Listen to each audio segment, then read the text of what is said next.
Vemos cómo Jesús se presentó como el Cordero de Dios para quitar el pecado del mundo. Esa figura muy conocida por el pueblo de Israel, un cordero, representaba la expiación por el pecado. Y Jesús, siendo perfecto, santo, siendo Dios todopoderoso, tuvo que humillarse. La Biblia declara que se humilló hasta lo sumo, quiere decir lo más bajo. Le acusaban, le injuriaban, le insultaban, le golpeaban y él no abría su boca para protestar o para preferir venganza contra aquellos crueles hombres de aquellos días.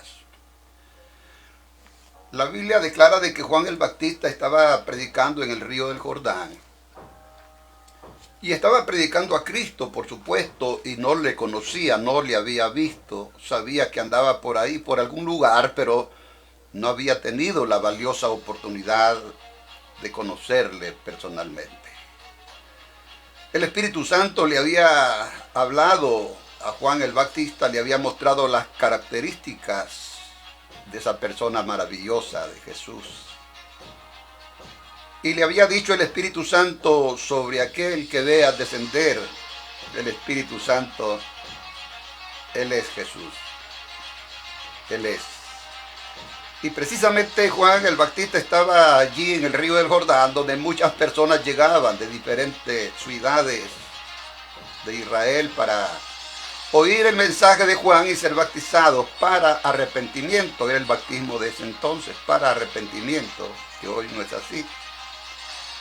Hoy usted cree en Jesucristo, se arrepiente de sus pecados, le entrega su corazón a Jesucristo, más tarde recibe doctrina para ser bautizado y luego se le bautiza, ya siendo una persona adulta, por supuesto.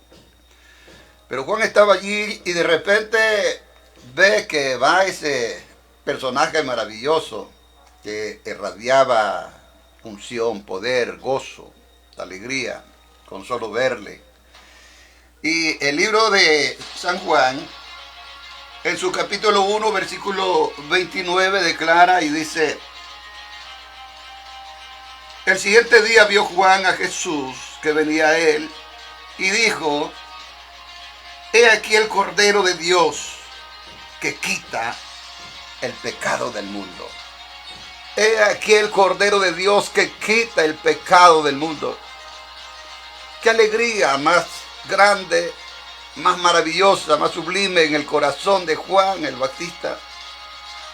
Un hombre que era lleno de la presencia de Dios, que predicaba recio, sí, predicaba con autoridad, con denuedo. Porque para eso había sido levantado Juan, para aparejar el camino del Señor, que más tarde vendría el Señor en su ministerio público. Que no sería mucho tiempo. No sería mucho tiempo, se cree que 3 años y medio fue el ministerio ya público de Jesús. Cuando aquellos judíos oyeron la expresión de Juan el Bautista, se quedaron maravillados. El Cordero de Dios que quita el pecado del mundo. Porque para los judíos, como decía, era fácil poder entender qué significaba un cordero.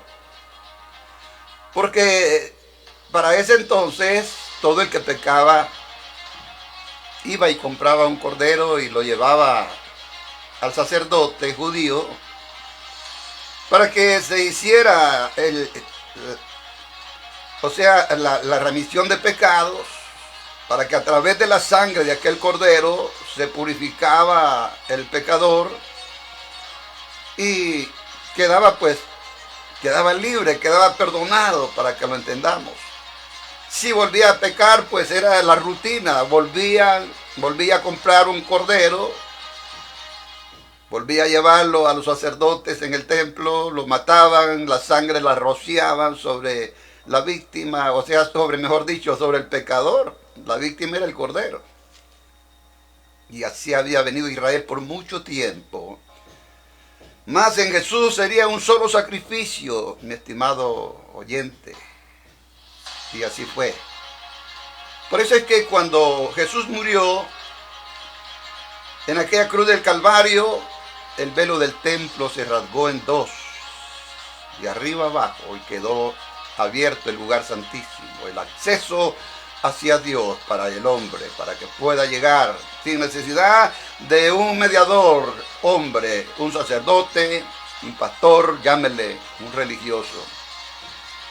Jesús es el sumo sacerdote y es el Cordero de Dios. Mire qué cosa más maravillosa. De tal manera que es lo que el Señor Jesucristo hizo, pagar el precio una sola vez por todos y cada uno de nosotros. Por supuesto, es importante destacar que es por los pecadores arrepentidos, por los que reconocemos que Jesucristo es el Cordero de Dios y llegamos a Él y le confesamos nuestros pecados y le confesamos creer en Él y entregarle nuestra vida a Él para que Él haga de nosotros conforme su voluntad. Y entonces se cumplió lo que Juan el Bautista pudo exclamar: el Cordero de Dios que quita el pecado del mundo. Hoy Jesús sigue salvando. Hoy Jesús sigue redimiendo con el poder de su sangre, mi amigo querido. Es una valiosa oportunidad que nosotros tenemos, todos los judíos y los gentiles, porque ya no hay diferencia entre judío y gentil, porque Él murió y resucitó. Estoy hablando de Jesús por todos y cada uno de nosotros. Muchas gracias por escucharnos, por seguirnos en las redes sociales. Hasta la próxima.